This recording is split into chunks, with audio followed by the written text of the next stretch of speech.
Welcome back to this week's version of Just Saying. Steve McFeeters and I are here today. We have a very special guest, Dr. Wes Payne, who is president of Three Rivers College, not only Poplar Bluff, but the East Campus in Sikeston. And before we get into a question, let me say, on behalf of the community of Sikeston, how absolutely pleased and thrilled we are that we have your campus here in Sikeston. Well, I appreciate that. It's really great to be in communities that support us and are happy that we're here. And it's great to be able to serve different communities.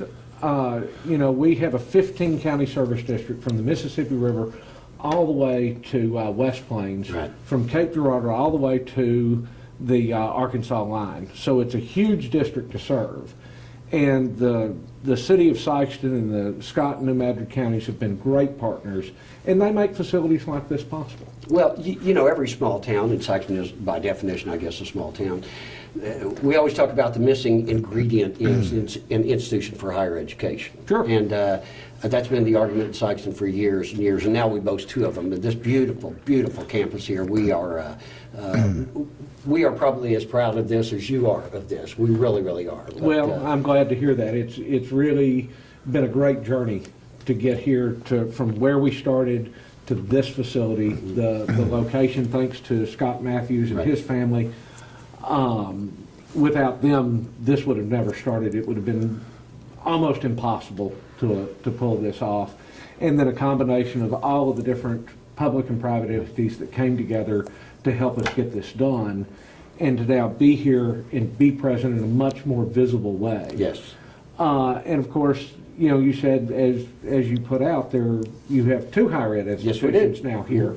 And we partner with Southeast in a lot of the right, things that we do. One of the big partnerships we have going on right here in Sikeston is through Precision Agriculture. It's one of the new programs that we're bringing online, both non-credit, short-term training for people that want a quick entry into the agriculture field, and then an associate's degree leading to employment, plus an associate's degree leading to a 4-year degree. So through partnership with right, Southeast, we're able to bring a lot more service to the Sikeston area and the entire eastern half of our service district. Well, historically, Dr. Payne, Three Rivers always would step up to the plate.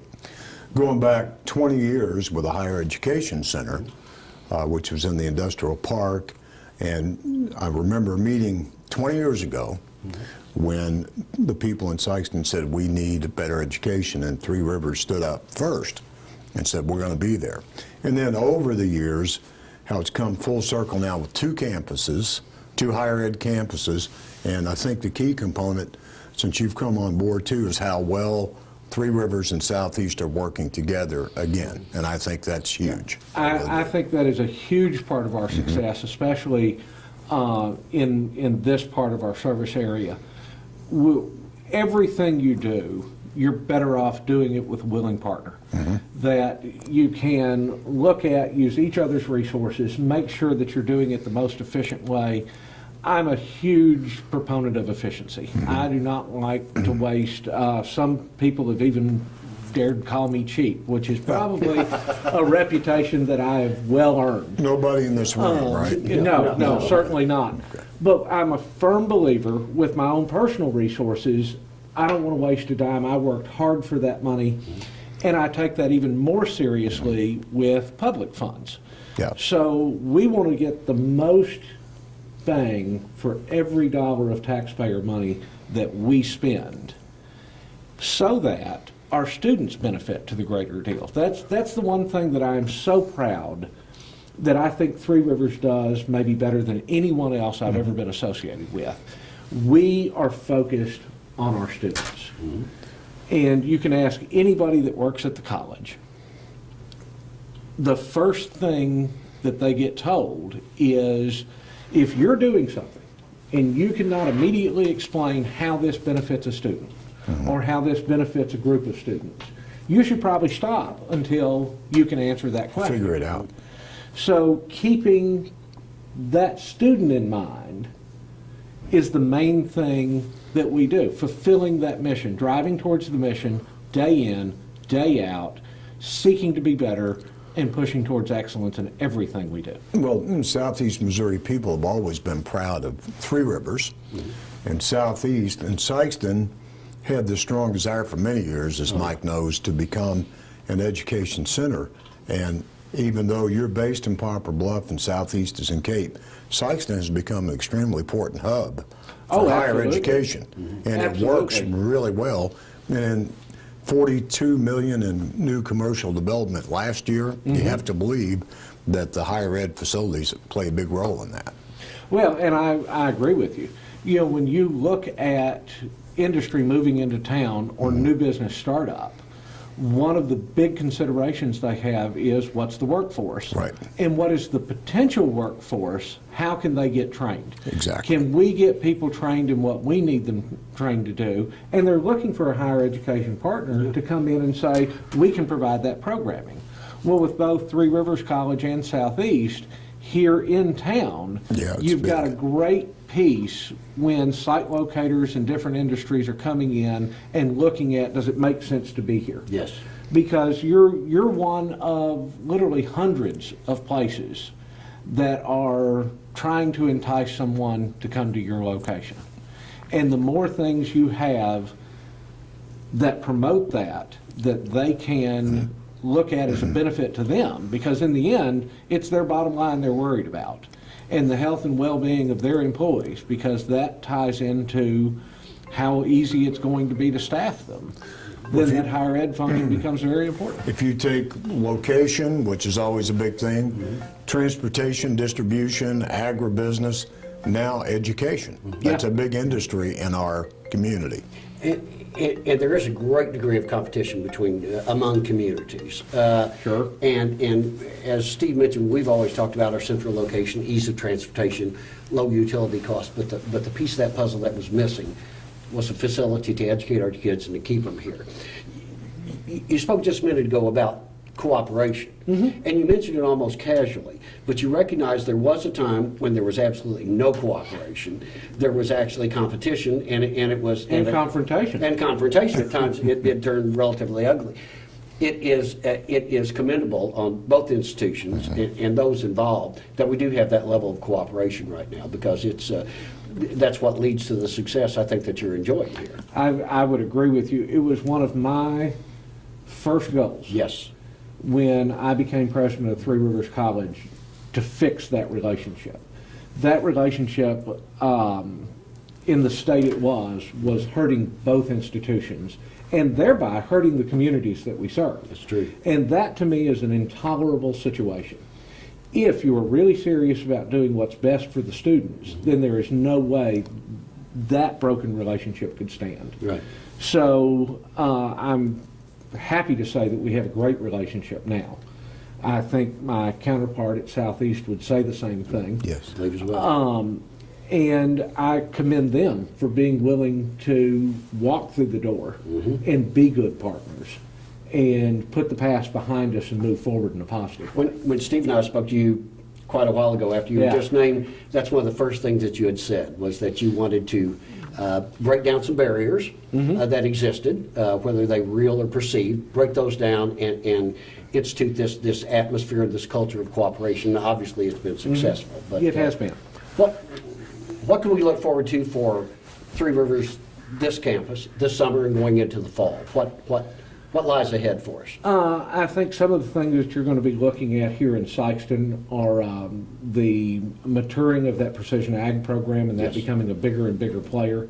That will become kind of the signature program for this area. In our area, absolutely. It is the largest piece of the economy. It is hugely important. I mean, you can look around this location. It's all row cropped. That's it, yeah. And no one, the way agriculture works now is completely and totally different than it was 25 years ago or 10 years ago. And the rate of change in the amount of technology and the technique is ever increasing. Yes. So by having that program here, it really, I think, is going to be a calling card for Sykeston and to draw people into it as that program grows. So I can envision a time when people are coming from the surrounding areas Right, yeah. to Sykeston to access that. because they're not the farm jobs that they were 20 years ago No, either. no. They're good living jobs that you can support a family on Yes. and actually do well with, and there is almost no end to how far you want to go. It's really up to the individual. We're also looking at expanding or bringing in a few new programs, some more very focused tech programs, maybe in plumbing, electric, HVAC. Those are in the very initial planning stages, so we'll see how that comes out. But we're always looking with an eye to how do we better serve? What can we bring that really will make a difference?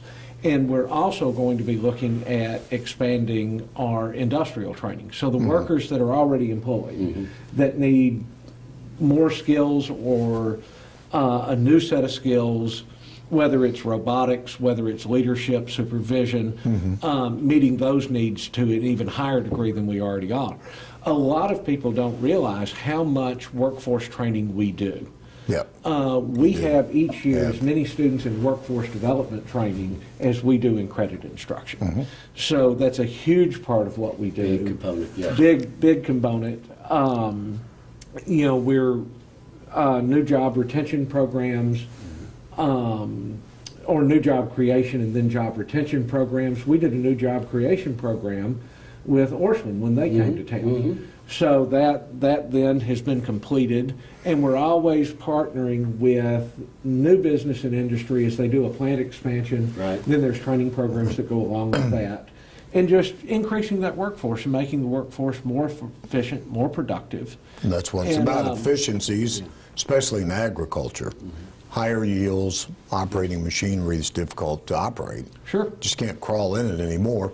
And the aging farm workforce, Yeah. there's opportunity for young people to come in and take those jobs. Close to home. Yeah, close to That's home. what's the amazing thing. You know, it's not that, and we're rich in agriculture base here, no question about it, as are a lot of other areas.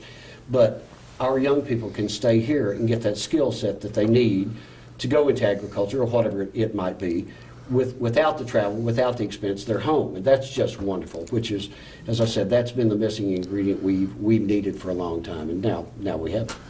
And here you are, I noticed Friday you had in Poplar Bluff. Yeah. Groundbreaking for a new sports complex, Right. which is great. I'm sure that's long overdue. Yes, that, And you always say the mother campus needs to be strong so the other campuses can be too. well, and we focused on improving things at the Poplar Bluff campus in the same way that we focused at improving in our off-campus locations. Right. So, you know, building an environment that is inviting to a student, that a student wants to participate. One of the other things that we're looking at, and this is fairly early in the planning stages, but we have a fine arts program in Poplar Bluff that brings theater, music, different types of things. We're looking at a version of that in Sikeston that will bring cultural and musical Yeah. events onto campus. Sikeston doesn't have a location where that happens. There's not a fine arts complex. We're not designed for that, but there's something I believe we can do that it pulls people onto our location. Sure. And it provides something to the community. We're already embedding them in the elementary schools. We partner with the St. Louis Repertory Theater for children, and we do 3 shows in the Sikeston area that are embedded in the elementary schools. So Okay. the elementary kids are getting exposure to live theater Just at a really early age. So bringing those kind of things brings another part to what we're doing and how we serve our students in the community. Now, Steve and I, from time to time, do an impromptu song and dance, but I don't think we need to do it right now, nor do I think we need to do it in front of anyone. Well, But, I mean, we've got the camera, so, Yeah, I mean, You forgot your medicine today. I so, certainly did, yeah, yes, I but did. But I think we're about to run out of time here, Dr. Payne. One more thing I'd like question, to Steve. add to that, performing arts center of sort, something we're kind of confined to what we can house right now, except the field house, and it's a school. right. So having a fine arts center would be something perhaps for a little bit larger groups, maybe? Absolutely. Would love to have some conversations about that and see how we could work together to maybe pull that off. Got a great location, that's for sure. No Yeah. question about it. These are exciting times for Three Rivers, exciting times for Sykeston. Part of our excitement is because of you and because of your entry here, and we thank you. Well, Yeah. we're just proud to be here and proud to serve. Thank you both for giving me the opportunity to Thank talk you with for your Thank leadership. you all for joining us. We'll see you soon.